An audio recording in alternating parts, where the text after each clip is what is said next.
Well, obviously that was a huge win for us today over a very good team. This is our best win of the year because it's against a team that's 32 in the net on their floor. Just like they beat us, we were about the same when they beat us at our place. So this was really important for us as we're going into this homestand that's Murderers Row coming up next week starting on Wednesday. But about this game, I thought we got off to a great start defensively. And then you knew they were going to make runs, which they did. We hung in there and finished strong to only be down 4 at the half. And I thought we came out and did a good job to start the second half. They were up 7, I think 48-41. And I was just so proud of our guys, the way that we kept our composure, the way we kept our mental toughness. This is a phenomenal atmosphere here today. You know, great crowd.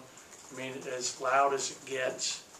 And you know, they have a very, very good team. And you know, Brian Tyree in particular is just he's an amazing guy. I don't know what it is, but I'll be glad when he's gone. When playing Mississippi State, you know, it's a whole new level every time we see that kid. I was really excited, obviously, about Reggie Perry's play today. I thought Reggie was phenomenal, and this is like, you know, the type of effort that you know I hope to see every day in terms of the productivity. He played a career high in minutes, 34. I think they don't have as many rebounds or block shots as he actually had. We'll check that because I know he had more than 1 block. He had about 3.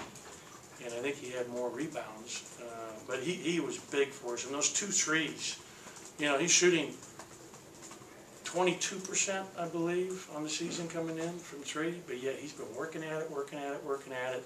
They were both really open, good looks, and he had great belief and focus and confidence. And I'm just really, really. One was huge. One was late. I think it put us at what 62-60. Is that right? The 3 by Perry. Right corner in front of our bench, yeah. or out top. I'm not sure it was corner. It might have been wing. It was a big shot. Q was absolutely fantastic. I mean, at the last 8 minutes of the game, he really took over and did a lot of great things off the dribble where we had him in a ball screen situation.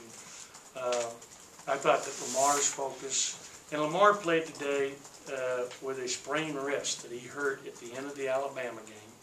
The left wrist, shooting wrist, and he didn't shoot once in practice from 3 on Wednesday or on Thursday and Friday.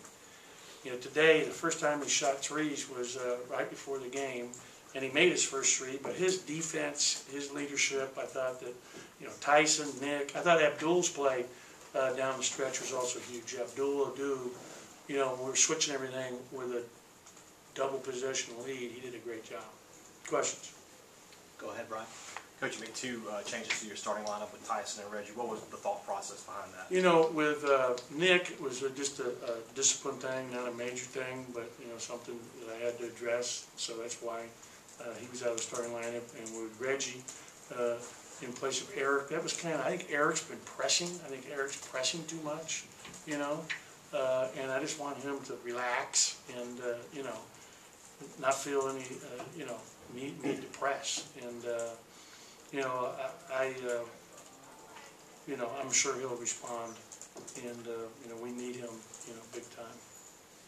Go ahead, Logan, then we'll get to David. To get 26 minutes out of Nick after the injury that he had Tuesday night, just what do you think of what you were able to get from him? Yeah, I mean, when he was first hurt, and you guys were all there, the Starkville folks here, that you know, I mean, I was worst case scenarios in my head, and you know. So thankful to God. He was praying very hard for the result that you know not only is he not out for the year, but he actually you know was back in practice on Thursday. So that was big for us, and you know we need everybody. You know we're playing 8 guys essentially. Keyshawn's the 9th, and he'll play. You know they're in foul situations. Again, I want to commend Robert Woodard's minutes. Robert Woodard was big for us today, really big. Big 3, big tap in, big shot along the baseline against his own. Great defense. I mean, he's a warrior. I'm excited. Those 2 freshmen are pretty darn good.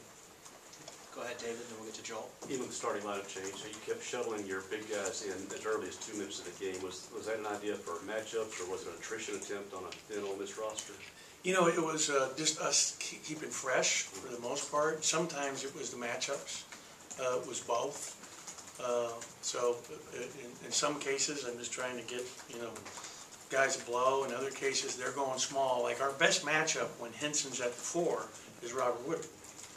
Second best would be Reggie at the 4. And, you know, so it's just constantly changing. And, you know, it's, you know, we're placing, you know, Wednesday we're facing a team that's very long and athletic, so, you know, we've got to enjoy this one today, but handle the moment and come back ready to work hard here on Monday. Go ahead, Joel, and then we'll get to the front. Reggie, seven of his 11 rebounds was offensive. You guys had a ton of second chance points today on the offensive glass and things.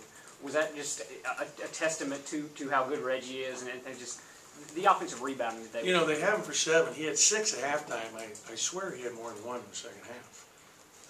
It would be my guess, for sure. I think he probably had about 10. So, you know, we'll check that. But, yeah, it's just his focus, his size, his strength, his hands. He has really, really good hands.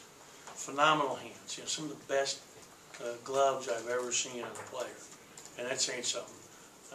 He has great hands, and so if anything's in his area, he's going to snatch it. And you know, I thought he was, you know, just fantastic today.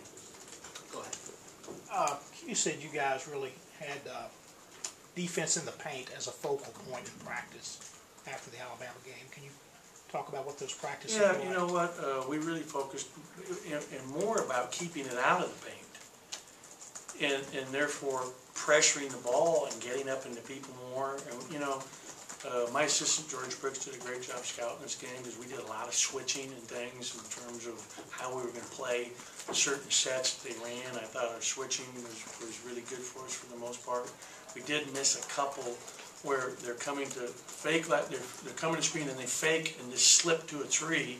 We got beat on that twice in the first half. I don't remember us getting hurt on it in the second half. But, you know, our defense in the second half, they shot 37%.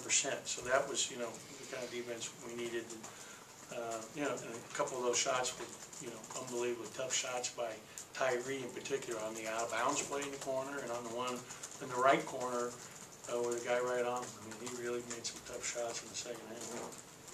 Go ahead and back, and we'll get to Tyler. Ben, Reggie's kind of, you know, progressed to where he's had several games where he's scored in double figures now. Has he progressed to the point where you kind of expect him to get 14, 16 points a game, or is that too much responsibility to put on a freshman? You know what I mean? Yeah, I'm hoping. You know, I'm not expecting. If he just comes out and plays hard, what I do expect, if he's playing these kind of minutes, he's getting 10 rebounds every night. Because he has that capability. I mean, he is a glass cleaner. He's a great rebounder. I mean, he's a guy that, you know, could average a double-double night in and night out, for sure. Go ahead, Tyler. Second round. Focusing on Eric, you said you think he'll respond well to this. He's a senior. He has what it takes to do that, but he only played 1 minute in the second half, and I think that was after a bad stretch where he had a bad shot and then came down, got scored on.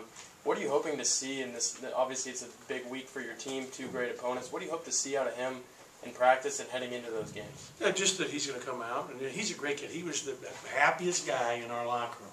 Right? Some guys would not handle that right.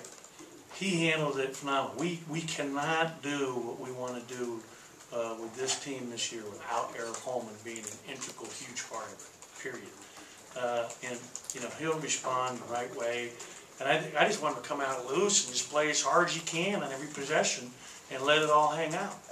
And, you know, be as physical and play as low as possible. And he will. He'll respond. I have no doubt. He's a wonderful young man. As nice a kid as, you know, I've ever coached. And if you've known him and interviewed him, you guys would, you know him, I'm sure would echo my feelings. Any other questions for Coach Howland? All right, thank you guys. Thank you.